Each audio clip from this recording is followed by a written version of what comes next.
সম্প্রতি জনপ্রিয় অভিনেত্রী সাদিয়া আয়মান তার সঙ্গে ঘটে যাওয়া এক অপ্রত্যাশিত ঘটনার বিষয়ে খোলামেলা কথা বলেছেন। গত বছর একটি গোপন ভিডিও ছড়িয়ে পড়ায় অভিনেত্রীকে বিব্রতকর পরিস্থিতির মুখোমুখি হতে হয়েছিল। ভিডিওটিতে সাদিয়া অপ্রস্তুত অবস্থায় ছিলেন এবং তা তার অনুমতি ছাড়া ধারণ করা হয়েছিল বলে দাবি করেন তিনি। ভিডিওটি শেয়ার করার কারণে সাদিয়া অনেক সমালোচনার শিকার হন। বলাই বাহুল্য, ভিডিওটি তখন রীতিমতো অভিনেত্রীকে বিব্রতকর অবস্থায় ফেলে। সেই সাংবাদিকের নাম প্রকাশ করে শাস্তিও চান অভিনেত্রী। বসুন্ধরা, উত্তরা, বনশ্রী, কুড়িল ও বাড্ডা সহ রাজধানীর বিভিন্ন স্থানে অভিজাত ও অত্যাধুনিক মানের ফ্ল্যাট কেনার এক নির্ভরযোগ্য প্রতিষ্ঠান প্লেজেন্ট প্রপার্টিজ লিমিটেড। তাই আপনার স্বপ্নের আবাসনের জন্য আজই যোগাযোগ করুন।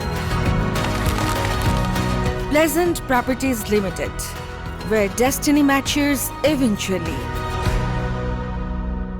এবার বিষয়টি নিয়ে ফের প্রশ্নের মুখে পড়েন সাদিয়া আয়মান। সম্প্রতি এক সাক্ষাৎকারে বিষয়টি নিয়ে খোলাখুলি আলোচনা করেন তিনি। অভিনেত্রীর দাবি, তার সঙ্গে যেটা ঘটেছে তা একদমই অন্যায়। সাদিয়ার কথায়, দর্শকের কাছে একটা ভালোবাসার জায়গা হয়তো আমার জন্য আছে। তখন অনেক মিডিয়া সহকর্মীদের কাছ থেকেও সেই সহায়তা পাইনি, যতটা পেয়েছি দর্শকদের কাছ থেকে, যা ছিল অনেক বেশি।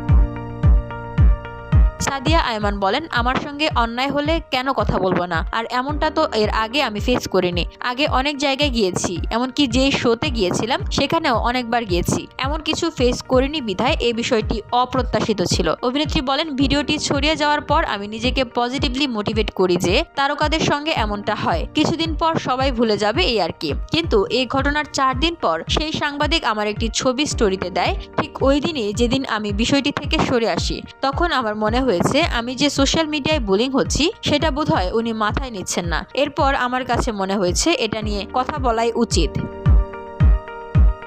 BOD Bangla news desk.